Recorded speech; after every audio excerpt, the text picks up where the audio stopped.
Несмотря на то, что это довольно распространенное заболевание может привести к трагическим последствиям, многие относятся к нему несерьезно. А ведь это признак той или иной стадии развития синдрома обструктивного апноэ сна. Дело в том, что этот недуг приводит к учащению остановок дыхания, которые сопровождаются громкими всхрапываниями. В тяжелой стадии отмечают по 400-500 таких остановок за ночь. Человек сам не замечает, как полночи не дышит. Во время сна происходит расслабление всей мускулатуры нашего организма.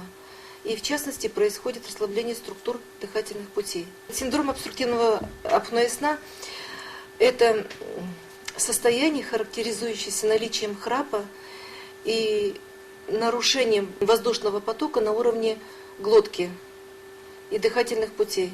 К тому же храп не показатель крепкого сна, наоборот, так как дыхание прерывается, начинается кислородное голодание головного мозга, и он частично пробуждается. Это приводит к риску развития артериальной гипертонии, нарушения ритмов сердца, а далее инфаркты и инсульты. Головная боль, раздражительность, сонливость, утомленность, плохое настроение – все это повод пройти диагностику. Я даже проснулась и испугалась, села, встала. Но боюсь я этого храпа. Я давно слышала, что храп – это серьезная проблема. Тем более у меня очень много серьезных проблем.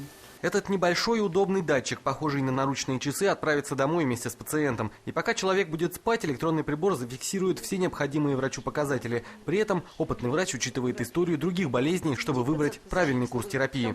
Вносим данные в компьютер. Вот картинка выходит. Продолжительность наблюдения 8 часов 22 минуты. Из них 8 часов 18 минут подлежит анализу. На мониторе отображаются в том числе процент насыщения головного мозга кислородом, количество и продолжительность остановок дыхания за ночь.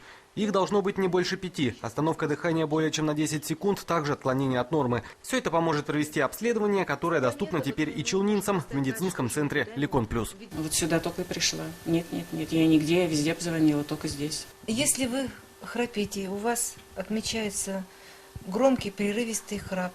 Если вы плохо спите ночью, если вы просыпаетесь разбитым и больным утром, с головной болью, если у вас имеется ночная потливость, если у вас учащенное ночное мочеиспускание более 2 раз, если вы имеете избыточную массу тела, вероятно, у вас имеется синдром обструктивного апноэ сна.